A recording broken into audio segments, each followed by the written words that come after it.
The dim backstage lights buzzed faintly as Kavita stood alone, his bare feet touching the cold floor, a sensation he had grown used to from years of walking through the narrow, uneven paths of Tondo. His shirt was slightly oversized, borrowed from a neighbor because he didn't own anything that looked TV-ready. The producers whispered instructions around him, but his mind drifted back to the tiny wooden shack he called home, a place where the roof leaked during every storm and where he and his mother shared a thin mattress laid directly on the wooden planks. Coming from a neighborhood where survival felt like a daily exam, Kavita never imagined himself standing on a stage where bright spotlights felt hotter than the Manila summer, and where the legendary judge, Cemon sat waiting with the world's most unforgiving stare. His heart pounded so hard he felt it thumping in his throat, but he reminded himself why he was there, to give his mother hope and to prove that even a poor kid from Tondo could dream. When the stagehand finally waved him forward, Kavita took one shaky breath and stepped into a world he had only seen on a shared television with a broken antenna. The crowd was enormous, a sea of faces that blurred together under the blinding lights. For a moment, he wanted to turn back, to run into the comfort of the shadows, but his mother's tired smile flashed in his memory. He couldn't quit, not after walking hours just to audition, not after the sacrifices she had made. His hand trembled as he held the microphone, its cold metal reminding him he was now holding something powerful. The judges looked at him curiously, but the sharp gaze of Cemon pierced deeper than the rest. Kavita could tell that the man doubted him, and strangely, that doubt gave him strength. It made him want to prove that his voice held more value than his ragged clothes or his shy posture. The moment he whispered the first line of Hotel California, the theater fell into an unexpected stillness. His voice wasn't polished or trained, but it was real, raw, emotional, and carrying the weight of years of hardship. It quivered slightly at first, but then steadied as he felt the music rise inside him like a wave he couldn't fight. People in the audience leaned forward, confused at how such a fragile boy from Tondo could release a voice that sounded like it had lived 1,000 stories. Even Cemon who was known for never showing emotion, raised his eyebrows slowly, surprised by the depth and sincerity in Kavita's tone. Every lyric vibrated with a mixture of pain and determination, the kind of sound that belonged to someone who had learned to be strong far too early. Kavita wasn't just singing, he was pouring out everything he had held inside for years, and the room wasn't just listening, it was feeling every single note. As Kavita moved into the heart of the song, something inside him shifted, like a flame that had been flickering timidly finally found the oxygen it needed. His voice grew fuller, richer, and every note carried a surge of emotion that no vocal coach in the world could ever teach.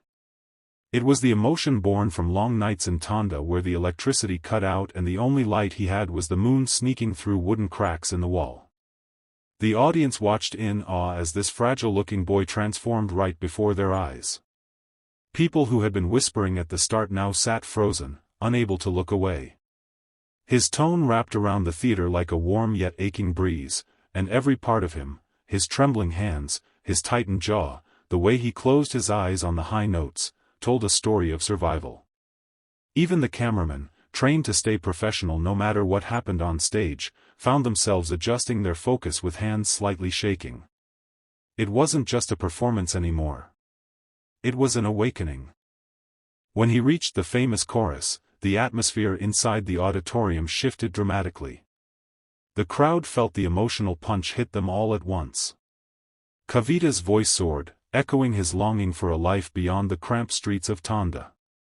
Each lyric seemed to carry ghosts of memories, his mother crying quietly after losing her job, nights when hunger pressed so hard on his stomach that he sang himself to sleep, mornings when he sold small trinkets in Divisoria just to help buy rice. These weren't things he spoke out loud, yet the audience could feel them vibrating inside every word. And there, at the judges' table, Cemon did something no one expected. He leaned forward, elbows on the desk, eyes softening in a way that fans rarely witnessed. The man known worldwide for his iron face looked almost human, almost vulnerable, as Kavita's voice reached him. He blinked several times, clearly fighting an emotional reaction he didn't want the cameras to catch. Kavita didn't see any of this. His eyes were closed, his world reduced to the melody that had become his escape ever since he first heard the song through a neighbor's cracked window. The sound of the audience breathing in unison drifted into his ears, but he stayed focused on the lyrics, letting them guide him. When he reached the emotional stretch near the end of the chorus, his voice cracked, not from lack of skill, but from the intensity of everything he had held inside for so long. The crack became the most beautiful part of the performance. It made the song human. It made it real. The room shifted from silent tension to open emotional surrender.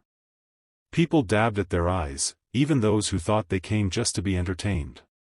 By the time he opened his eyes and saw the audience, every single person hanging on to the sound of his voice, he realized something life-changing. They weren't just listening to him. They were believing in him. And somewhere deep inside Kavita's chest, a spark of hope began to burn brighter than it ever had before. When the last note slipped from Kavita's lips, it hung in the air like a final heartbeat, delicate, trembling, unforgettable. For a split second, the entire theater remained frozen, as if no one dared to breathe and break the fragile magic he had created. Kavita's chest rose and fell rapidly, his small hands shaking from the emotional weight of everything he had just released. He thought he had messed up.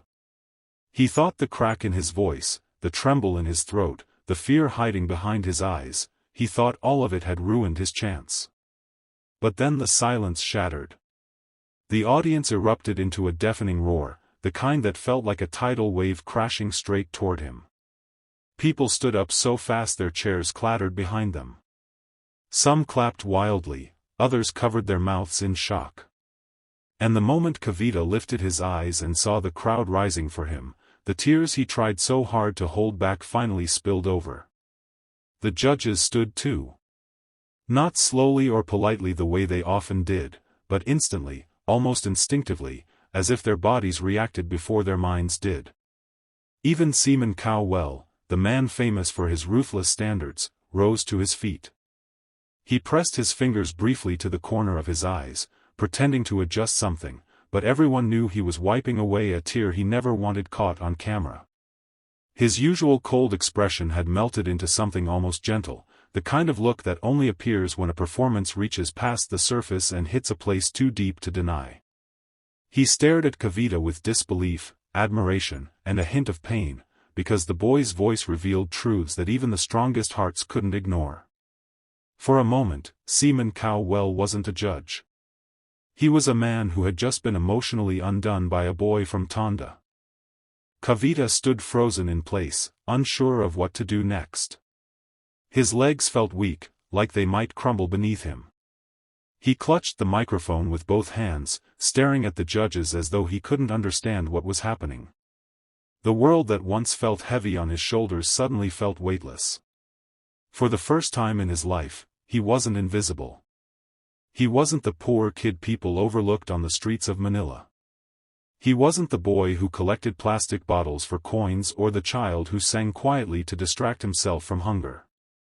On that stage, Kavita was someone whose voice had moved a room of strangers into tears. When the cheers finally softened, Cemon leaned toward his microphone. The audience quieted immediately, hanging on his reaction the way they always did. But this time, his voice wasn't sharp or sarcastic. It was softened, gripped by emotion he couldn't hide. He told Kavita that what he had heard wasn't just a performance, it was a story, a confession, a soul speaking without fear. He said Kavita's voice had something no amount of fame or training could buy, truth. Hearing that, Kavita covered his face with his hands and cried openly, overwhelmed by the moment he had dreamed about but never believed would come. And in that moment, under the bright lights and the thunderous applause, Kavita realized that everything, every struggle, every sacrifice, every night of singing to survive, had led him to this one life-changing second.